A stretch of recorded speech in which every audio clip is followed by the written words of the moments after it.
Another day, another powerful demonstration in Washington that you should only wait to be brave until it is in your own self-interest. It's Friday, July 11th. I'm Jane Coaston, and this is What a Day, the show wishing Department of Transportation Secretary Sean Duffy the best as he takes on also being the interim administrator of NASA. Of course, he's no Marco Rubio, who is Secretary of State, supposed acting administrator of the U.S. Agency for International Development, acting archivist for the National Archives, interim national security advisor, and also should really finish picking up my dry cleaning. On today's show, a federal judge in New Hampshire blocked President Donald Trump's efforts to end birthright citizenship after a class action challenge. And retiring Republican North Carolina Senator Thom Tillis unloads during a CNN exclusive interview. But let's start with the massive floods in central Texas that have so far killed at least 120 people. President Trump is scheduled to arrive today to offer thoughts and prayers and hopefully not reflexively sort of blame the flood damage on former President Joe Biden again. But I'm not counting on it, because we've gotten to my least favorite part of any horrible disaster, the blame game. And honestly, with some good reason.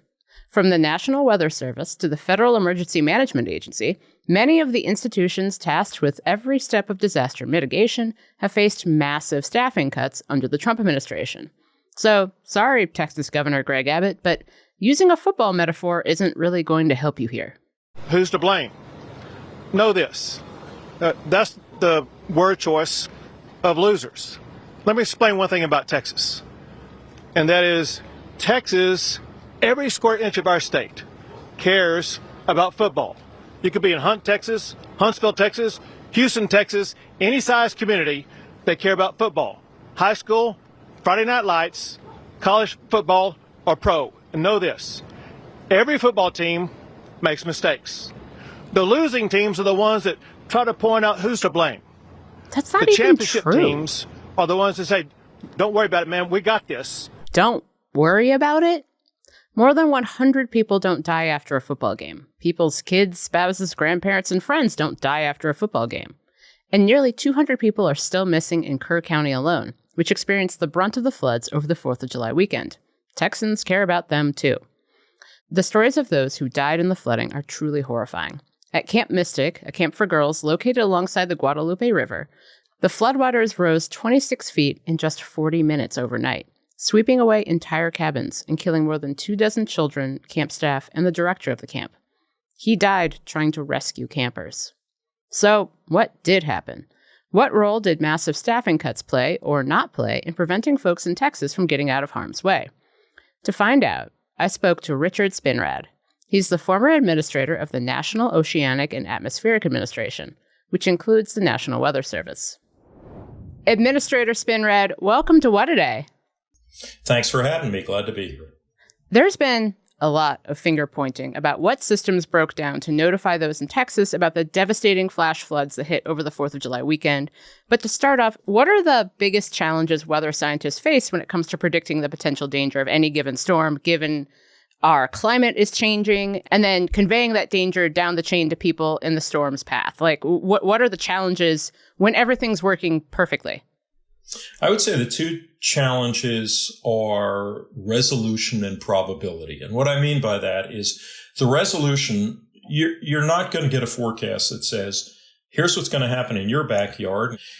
It will tell you that you're going to have a flash flood in this river. The forecast will tell you that you can expect line winds. The forecast for bigger events may tell you you're going to get a hurricane and it's expected to hit within 20 miles of this spot on the coast. So that resolution issue is a real challenge for forecasters, but we're getting better and better and better. The probability issue is probably the tougher one from the standpoint of, if you will, social sciences and behavioral sciences. In the same way that we don't say it's going to rain at 4:37, what we'll say is there's an 80% chance of rain at 4:30 or so. How do you, as the public or a safety officer or a traffic control person, determine what to do based on a probabilistic forecast, 80% chance of flooding? And that's where there's a lot of coordination between the Weather Service, and the emergency management community. And in fact, the weather forecast offices around the country have a position called Warning Coordination Meteorologist, whose job it is to interpret, hey, what is 90% chance or 60% chance of a flash flood in an hour really mean for emergency management? So looking at the Texas flood specifically, local officials in Texas are pointing fingers at the National Weather Service, saying that the Weather Service didn't accurately predict the severity of the storm. You ran the National Oceanic and Atmospheric Administration, which oversees the Weather Service. What's your take on what happened here? I'd start by saying a flash flood warning is a flash flood warning. And at 1:14 in the morning of Friday, July 4th, the Weather Service issued a flash flood warning. And I would point out they used words like considerable and catastrophic impact. The fact that the earlier forecast predicted something like 8 inches of rain and there was more like 12 indicates we still have work to do on the forecast. But nevertheless, the 8 inches of rain forecast was enough to trigger a flash flood warning. So saying, well, gee, you didn't get the exact amount of rainfall right, I believe is not necessarily relevant, since the warning did go out. And had people received and been able to act on the warning, perhaps we wouldn't have seen the kind of death and devastation that we did in this case. Democrats are also pointing to staffing shortages brought by the Trump administration in the last few months. You have said that this also played a role. Why do you think that that's the more likely culprit? And if you could draw a line between staffing shortages and a lack of preparedness? It's probably too soon to give a definitive analysis, and there will be a lot of assessments done by the state, by the emergency managers. Weather Service will guarantee to do an assessment on this. But because of staffing cuts, the fellow who was serving as the warning coordination meteorologist in the San Antonio Weather Forecast Office, which is the office that issued this flash flood warning at 1:14 in the morning, retired at the end of April. And that position was vacant on Friday, July 4th. The way that position works is that when the warning goes out, it's not sufficient. If I send you an email, Jane, I can't assume you got it. And that's the problem. The warning goes out. How do you know they got it? And so the warning coordination meteorologist's job is to make sure they got it and to be on the line, be there to receive the questions from emergency managers. I have heard in the media that some emergency managers got the warning at 1:14 in the morning. Some did not. We're going to have to find out why that happened. But it's clear to me that staff cuts had to have been a contributing factor to the inability of the emergency managers to respond. Going to your point, the Washington Post reported that since January, around 2,000 NOAA scientists and meteorologists have left the agency, either through firings, buyouts, or, to your point, retirements. And the Supreme Court just gave the Trump administration the green light to lay off tens of thousands more federal workers across the government. But we're also about to head into hurricane season along the East Coast, fire season along the West Coast. We've seen multiple instances of flash flooding just in the last week in Texas, North Carolina, and New Mexico. So what risks do you see on the horizon? This is the real confounding issue, and one that is keeping a lot of people up, is that these hazards don't happen one after the next. A lot of times they're happening at the same time. So yeah, you're right. And one of the interesting things is part of the reason the San Antonio and San Angelo weather forecast offices in Texas were able to do so well in getting the forecast out is that they surged staff to those offices to make up for some of the shortfalls in staffing in those offices. You can't do that. You end up playing musical chairs with staffing if you're trying to deal with hurricanes, floods, droughts, fires, heat waves. The answer, obviously, is to hire into those positions. Now, there has been some move afoot in the last couple of weeks to allow positions that are being identified as critical to be filled. And I think the Weather Service is going to be filling 100 or so of those jobs. But that doesn't happen overnight either in the federal government. So we're going to see, I would say, several months of continued short staffing. My concern is that what we saw in Texas is just the start, and we're going to see hazards throughout the year will we have the same consequences as we did in Texas? Speaking on that point, President Trump's pick to lead NOAA, Neil Jacobs, had a Senate hearing Wednesday. He held the role during Trump's first term in an acting capacity, and he told senators during his hearing that filling some of those empty staffing positions at the Weather Service would be a top priority for him. But he also defended the administration's cuts to weather and climate research. What are the problems with that? Hey, I don't know how you do that. The president's budget cuts NOAA, which is nominally a $7 billion agency, by a couple $1 billion. And Neil testified that he wanted to do a lot of things. He wanted to hire more people. He wanted to build more capacity for artificial intelligence, cloud computing. Okay, all of those are good. What are you going to take off the table? What are you not going to do in order to do those things? Now, I will point out that the Weather Service component of the president's budget does not suffer the same degree of reduction as the rest of the agency. But it certainly isn't showing the kind of growth that's needed to build everything that I heard he was talking about building. A buzzword that keeps coming up that makes me very anxious related to the Weather Service is privatization. We've seen reports that some of Trump's appointees would benefit if government weather forecasting were privatized. And I've been hearing arguments about privatizing the Weather Service for a long time. What's your read? How worried are you that this could happen?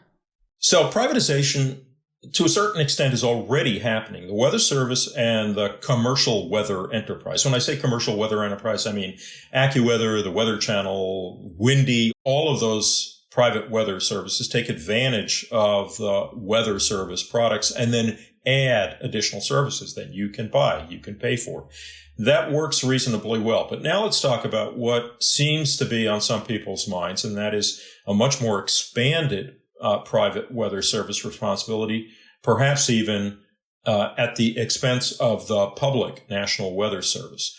Well, the first thing is the Weather Service is a capitally intensive effort. At NOAA, we operated 16 satellites, 15 ships, 9 aircraft. Think about the hurricane hunters. Those are assets that the government owns and operates that contribute to weather forecasts. Are we really saying the private sector is ready for that kind of capital expense?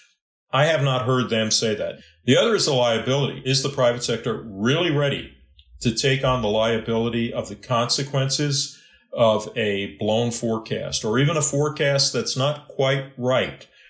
That's an expensive undertaking, and private sector is not going to be indemnified for consequences and damages as a result of a bad forecast. The final issue, and probably the most insidious with respect to privatization, is that it's highly regressive. So think right now about something like a streaming service. You may decide to subscribe for one. I may choose not to because I can't afford it. That's basically what a privatized weather service would be. It would be weather forecasts for those who can afford it. And that's just not the way it should be done.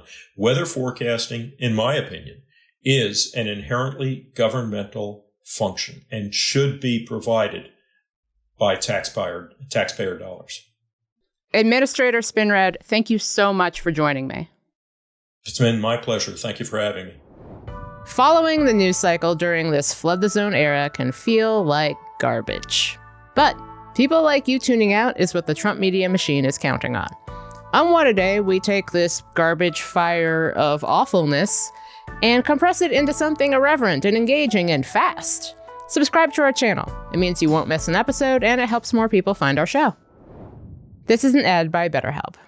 Workplace stress is now one of the top causes of declining mental health, with 61% of the global workforce experiencing higher than normal levels of stress.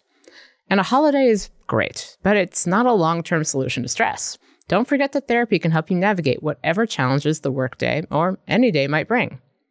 With over 30,000 therapists, BetterHelp is the world's largest online therapy platform, having served over 5 million people globally. And it works, with an App Store rating of 4.9 out of 5 based on over 1.7 million client reviews. As the largest online therapy provider in the world, BetterHelp can provide access to mental health professionals with a diverse variety of expertise. Our listeners get 10% off their first month at betterhelp.com/WAD. That's BetterHelp, HELP.com/WAD. I'm initiating a process to seek accountability from the Trump administration for false imprisonment, for warrantless arrest, for emotional distress, all of these things that I had to go through for over 100 days. Weeks after his release from federal immigration detention in Louisiana, Mahmoud Khalil is filing a claim against the Trump administration for what he calls his abduction. Khalil was detained by immigration officials in March for his role in pro-Palestinian protests at Columbia University last year. He was not charged with a crime during his detention, which was for more than 100 days. His case is ongoing in immigration court. On Thursday, Khalil's lawyers filed a claim for $20 million in damages. They allege false imprisonment, malicious prosecution, and abuse of process, among other things. The Department of Homeland Security, Immigration and Customs Enforcement, and the State Department are named in the filing. Tricia McLaughlin, a spokesperson for DHS, said in an emailed statement to the Associated Press that Khalil's claim is, quote, absurd. In a recent interview with the AP, Khalil recounted missing the birth of his son, Dean, while in detention. I can't describe the pain of that night when I was on the phone 1,400 miles away from my wife. That the government had actually used this to punish me, used this moment to punish me, not to allow me to be present with my wife during this moment. And this is something I will never forgive. However, he did say that he would accept an apology and changes to the Trump administration's deportation policies instead of the $20 million settlement, not only for what the administration did to him, but also for what it has done to others. Khalil says unless the administration is held accountable, its power will continue to go unchecked. Project Hope, a DC-based aid organization's clinic in central Gaza, was struck by an Israeli missile Thursday morning. The strike killed more than a dozen people waiting for aid outside of the clinic, which was not yet open. According to Project Hope, most of the victims were women and children. By mid-morning, an additional 30 people, 19 of those children, had been reported injured. Chessa Latifi works for the organization and spoke with What a Day newsletter writer Matt Berg on Thursday. Those parents brought them in to see if they could get them some sort of support, right? And if they weren't there because they were starving, they were probably there for an upper respiratory illness or some kind of gastrointestinal problem or maybe a chronic issue. So who were these people? They were parents just like anywhere across the world, trying to get healthcare for their kids in a really terrible environment. The Israel Defense Forces claimed that the intended target of their missile was a Hamas operative who was involved in the October 7th, 2023 attack on Israel. They said they regretted, quote, any harm to uninvolved individuals. The news from Gaza comes after Israeli Prime Minister Benjamin Netanyahu spent days meeting with the Trump administration and members of Congress. So far, neither Israel nor Hamas have announced major progress towards a ceasefire in the Middle East. On Thursday, a federal judge in New Hampshire blocked President Trump's executive order ending birthright citizenship from going into effect nationwide. The decision stems from a class action lawsuit brought by the ACLU and other immigrants' rights groups on behalf of 3 non-citizen parents and their children. The group filed its suit just hours after the United States Supreme Court issued a decision limiting the ability of lower courts to issue nationwide injunctions against executive orders last month. The justices said lawyers had to file class action suits to achieve the same effect. We're confused too. But the justices did not address the constitutionality of ending birthright citizenship itself. Trump's executive order sought to deny automatic citizenship to future children of undocumented immigrants and those with temporary legal status.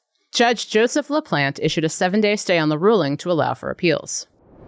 Now, with the passing of time, I think it's clear he's out of his depth as a manager of a large, complex organization. That's retiring North Carolina Republican Senator Thom Tillis talking about how Secretary of Defense Pete Hegseth doesn't have the management chops for his current gig. You know, the gig Tillis voted in favor of Hegseth getting back in January. The comment came during an interview with CNN's Jake Tapper that aired Wednesday. The senator also told Tapper that he would not support any future nominees of President Trump's who do not condemn the January 6, 2021 attacks on the U.S. Capitol. But the January 6 fanboys and girls appointed before you announced your retirement, cool and fine. Tillis was one of 3 Republicans in the Senate who voted against President Trump's big, beautiful bill, in part because of its proposed cuts to Medicaid. Here he is on the Senate floor before the passage of the bill. So what do I tell 663,000 people in 2 years or 3 years when President Trump breaks his promise by pushing them off of Medicaid? Trump retaliated by threatening to support challengers to Tillis in the 2026 Senate primary. And just 1 day later, Tillis announced that he wouldn't be seeking re-election after this term. Another day, another powerful demonstration in Washington that you should only wait to be brave until it is in your own self-interest. And that's the news. That's all for today. If you like the show, make sure you subscribe, leave a review, shout out to the 31 workers who narrowly escaped being trapped hundreds of feet underground in a tunnel under a Los Angeles neighborhood, and tell your friends to listen. And if you're into reading, and not just about how I have a deep, deep fear of being trapped underground or deep underwater, and these workers had to run for miles underground in order to reach the only exit, and they did it! Like me, What A Day is also a nightly newsletter. Check it out and subscribe at crooked.com/subscribe. I'm Jane Coaston, and a spokesperson for the LA County Sanitation District said the workers were, quote, shaken up by what happened. I'm shaken up sitting here telling you about it.